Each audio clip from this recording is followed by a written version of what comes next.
So we got two more 2025 release fragrances that I'm going to be talking about today. I have now worn them for about a month. I wore through them about 4 or 5 times each, but we're going to be doing a double full review today of Versace Eros Najim and YSL Myself Absolute to let you guys know, are they worth picking up, all that good stuff. So without further ado, let's get it.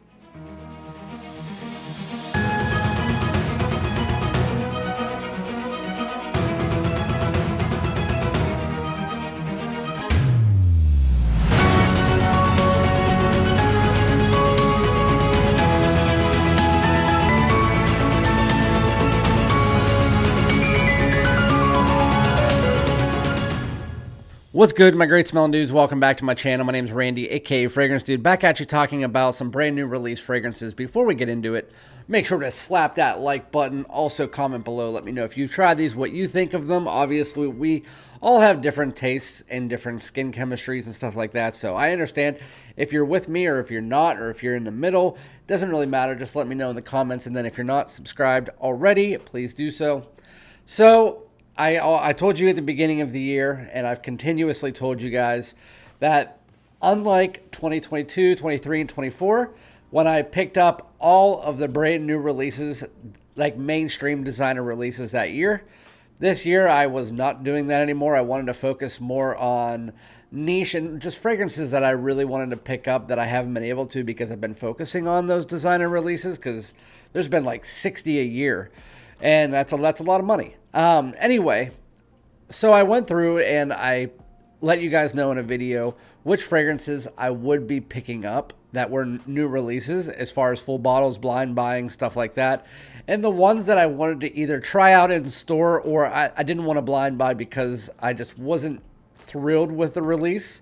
With that said, I am getting them in from Scent Rush. Joey from Scent Rush. If you've ever used Scent Rush, they have best prices on samples. Also some great full bottles. Use code DUDE5 over there for 5% off. But he sent me these about a month ago. This is Versace Eros Najim and YSL Myself Absolute.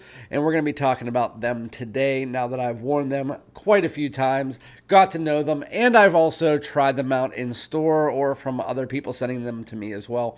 This is the third decant of Versace Eros Najim that I've actually got in from different people.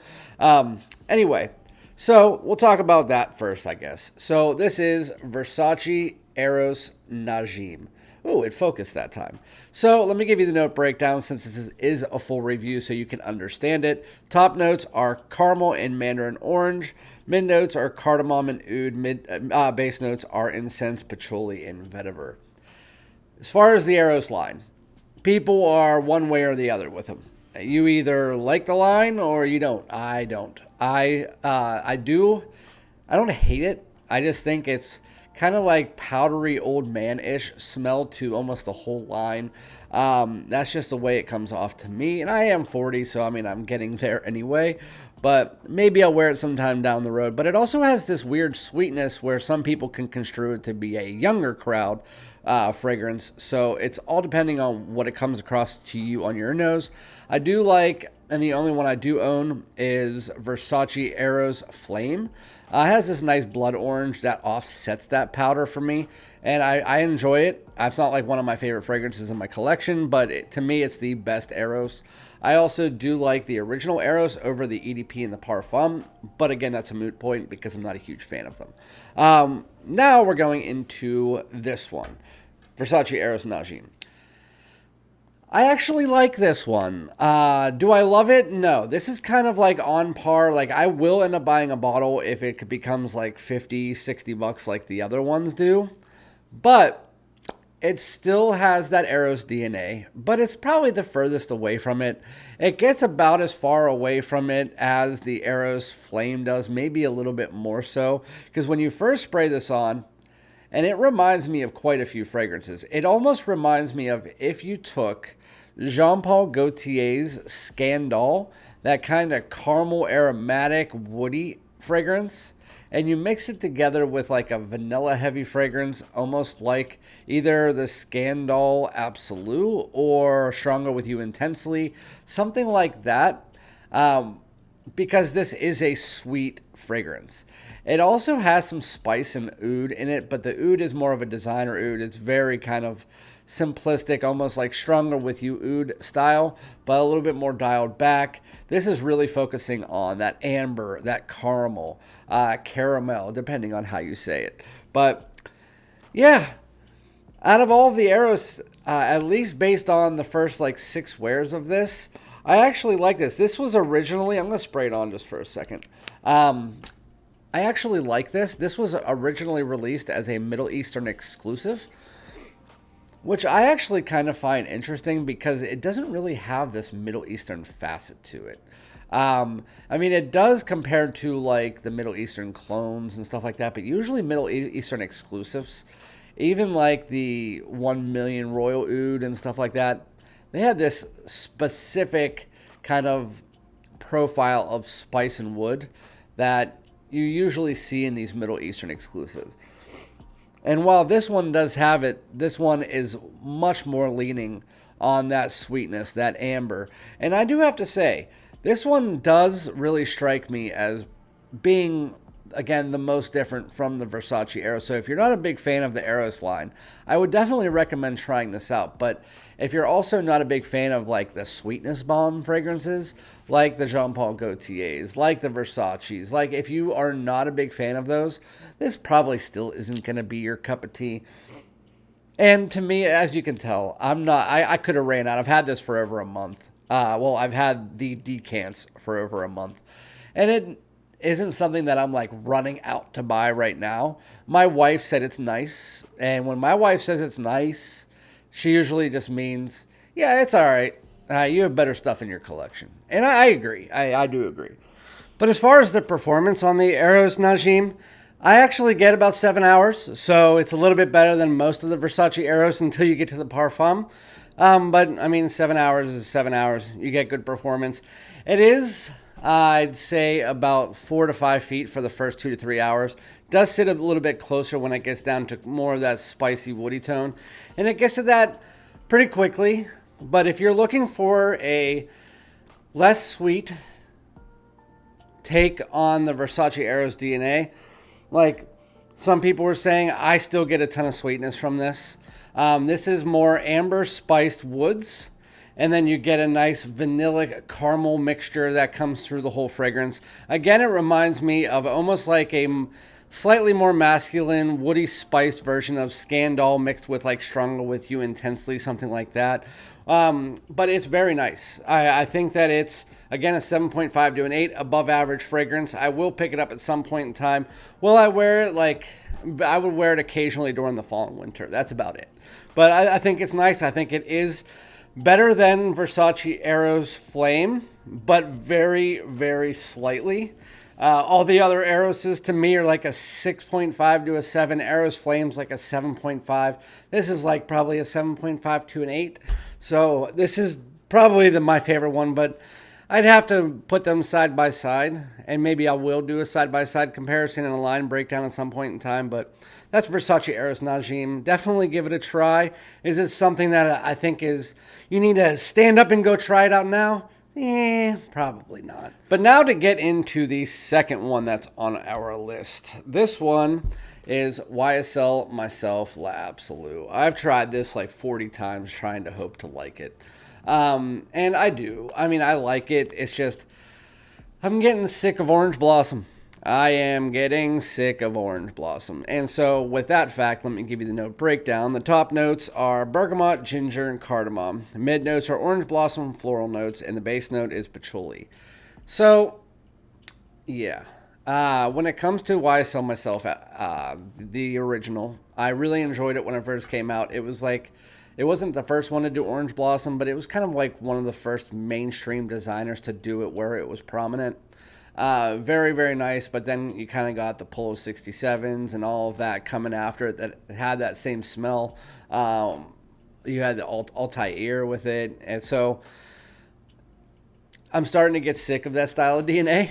And to be honest with you, while I like the Myself and the Myself Parfum, and I still think the Parfum is the best one from this line. I think that the Eau de Parfum is the second best, and I think that this is the worst while still smelling nice.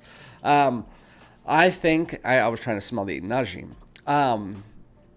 When it comes to this fragrance, you automatically notice it's a YSL Myself. It's YSL, so like YSL Loam. All the flankers smell like Loam with a twist. All the Ys smell like Y with a twist. There might be like a few exceptions, but usually not. And this smells like YSL Myself with a twist, which it's a true flanker. It's a designer. I understand that. The big three blue brands don't really stem too far from the original. So when you first spray this on, you can automatically notice that this is the fresh version. So while the EDP was kind of like the anytime, any season, the Parfum was a little bit more night out, a little bit warmer, a little bit richer, it had more depth. This one, it's more of this kind of floral, semi-spiced orange blossom, but it's the orange blossom. It has this more white floral kick to it. It has a brighter opening from that ginger and bergamot, and I think that might be my favorite part. But then when it gets further into the dry down, like a half hour in, that's whenever the white florals really kick in, and it just becomes a little bit too much for me. It's not too much per se, just kind of boring. And well, while I think it still smells okay, my wife does not like it at all. She liked the Myself Le Parfum. She liked the EDP not as much, but she did like it. My daughter likes all three of them, but she said that this one is her least favorite. I wore this quite a few times, and with the other Myselfs, I did get people around me, like family, friends, work people, complimenting me or asking me what I'm wearing. This one I did not. So if you're looking for a fresher version, more white floral version of the YSL Myself DNA, that's what this is, especially with a more floral dry down and then this kind of like patchouli base.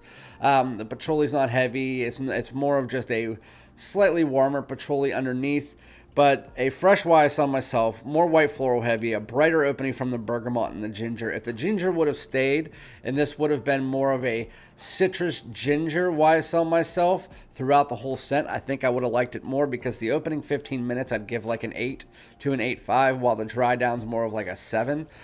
So it's still an above average fragrance. I'm just sick of the DNA. I sold all of the YSL Myself just because I don't care to own them anymore. I don't know what happened. It's just over the last 2 years, the orange blossom and that style of like candy-like citrus floral has been just overwhelming me with the designers, and I was clearing out my collection and thinking of things that I don't wear anymore, and that is those. But I do have to say, the Myself Le Parfum is still an 8.5. It's just in my head, I can't wear it anymore. So if you're looking for a fresher version that lasts the least amount, the Le Parfum still lasts about, I'd say 8 to 9 hours. This one, it was about 4 to 5 hours on my skin. Didn't really last that much. It performs well for the first hour, but then once it gets to that floral kind of semi-patchouli base, it's still fresh, has the orange blossom. It just has more of a white floral and this kind of like effervescence to it. And I've never been a big fan of white florals. So as you get to the dry down, that's what it is, and it kind of becomes more of like a 1 foot off the skin scent, and then it falls off pretty easily. I haven't worn it during the cold weather, but at least in the heat, it just doesn't last that well. But anyway, it is an all-season scent leaning towards the spring and summer, while the Le Parfum and the EDP are really all-season, just different times of day, even though the EDP can be any season. So to just summarize, both of these fragrances are nice. The Eros Najim I would definitely recommend trying, but neither of these I would recommend blind buying or buying for the prices at retail. I just don't think that either of them are worth it. Obviously, try them before you buy them. Both of them are nice. Again, just a fresh YSL Myself, just with a more florally dry down. That's really not for me. And then the Eros Najim is just a kind of woody, spiced, sweet fragrance, more night out, more cool weather. So if that's something that is 100% interesting to you, to me, both of them are just kind of average. So let me know what you guys think. I could be completely opposite of what you think. That's the way things work. But yep, those are the last two of the brand new releases that I haven't tried. I do have a bottle of the Boss Bottled Beyond on the way, so I will get to that as soon as it comes. And yeah, so let me know, and I'll be back with another one. Peace out.